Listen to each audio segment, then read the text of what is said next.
Hello everyone, welcome back to Rasgulla Mishtu. আশা করছি তোমরা সবাই খুব ভালো আছো, আমিও খুব ভালো আছি। আজকে শুরু করতে যাচ্ছি একটা রান্নার ভিডিও। চলো ভিডিওটা শুরু করা যাক। রান্নাটা করতে আমাদের লাগছে রুই মাছ, টক দই, আর এদিকে রয়েছে পোস্ত বাটা, আদা বাটা, লঙ্কা বাটা, ফোড়ন রয়েছে, নুন রয়েছে, পেঁয়াজ বাটা রয়েছে। আর মাছটাকে আমি জাস্ট হালকা ভেজে নিয়েছি। কড়াইতে সর্ষার তেল দিয়ে দিচ্ছি পরিমাণ মতো। তেলটা গরম হওয়া পর্যন্ত ওয়েট করব। তেলটা গরম হলে আমরা ফোড়ন দেওয়া শুরু করব। প্রথমে আমি দিচ্ছি তেজপাতা, দুটো তেজপাতা নিয়েছি। এরপর দিচ্ছি জিরা, গোটা জিরা।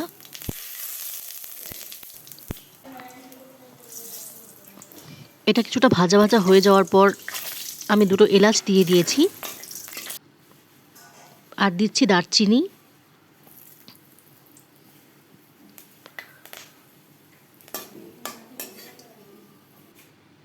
এরপর একটু ভাজা হয়ে গেলে আমি পেঁয়াজ বাটাটা দিয়ে দিলাম।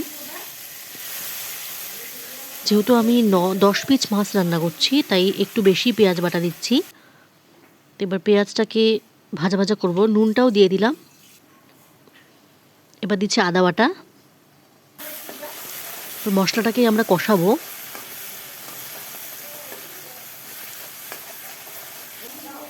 এরপর আমি হলুদ দিয়ে দিব।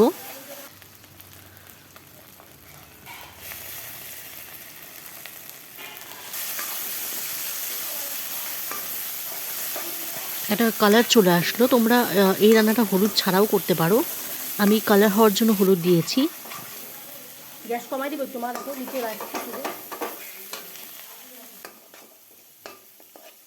দিয়ে দিব গোস্ত।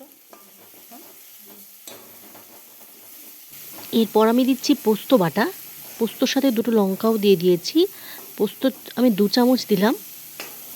এবার এটাকে একটু ভালো মতো কষাতে হবে। এত কথা বলতে বলতে আমি এটাই ভুলে গেছি রেসিপিটার নাম হলো দই রুই।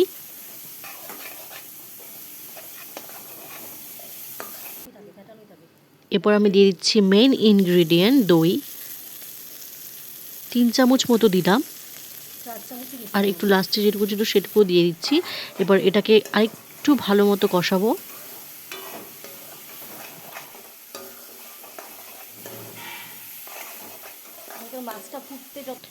এরপর আমি একটু চিনি অ্যাড করব, যাতে রান্নাটা একটু মিষ্টি মিষ্টি হয়। এই রেসিপিটা একটু মিষ্টি মিষ্টি হলেই ভাল লাগে। এইদিকে হচ্ছে চিংড়ি মাছের ঝোল রান্না করছে মা বাবার জন্য, আর এইদিকে আমি রান্না করছি দই রুই। তো এবার আমি জলটাকে দিয়ে দিলাম, মানে ঝোলের জন্যে, কিন্তু আমি এই জলটাকে একটু ফুটিয়ে নিয়েছি।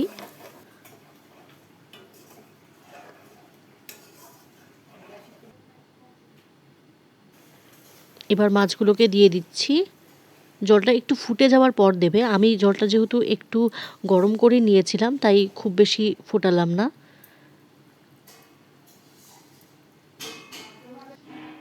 বেশি দেরি করে দিলে কি হবে, মাছের ভেতরে যে মশলাগুলো আছে সেগুলো ঢুকবে না। তাই খুব বেশি দেরি করব না। জলটা দেওয়ার কিছুক্ষণ পরেই আমরা মাছগুলোকে এটার মধ্যে দিয়ে দেবো।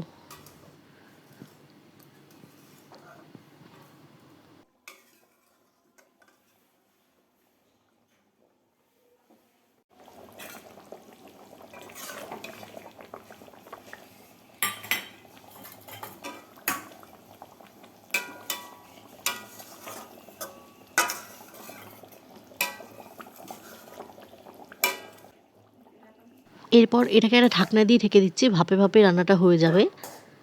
তো 5-7 মিনিট পর ঢাকনাটা আবার তুলে নিচ্ছি, আর তুলে 1 চামচ ঘি দিয়ে নিচ্ছি। যেহেতু পেঁয়াজ আদা রয়েছে, একটু রিচ হয়েছে, তাই আমি বেশি ঘি দিচ্ছি না, 1 চামচই দিচ্ছি।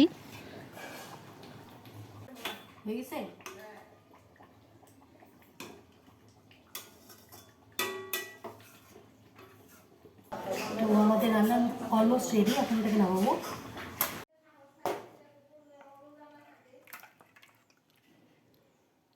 তো নামিয়ে নিচ্ছি মাছটা। আমাদের রেসিপি দই রুই একদমই রেডি।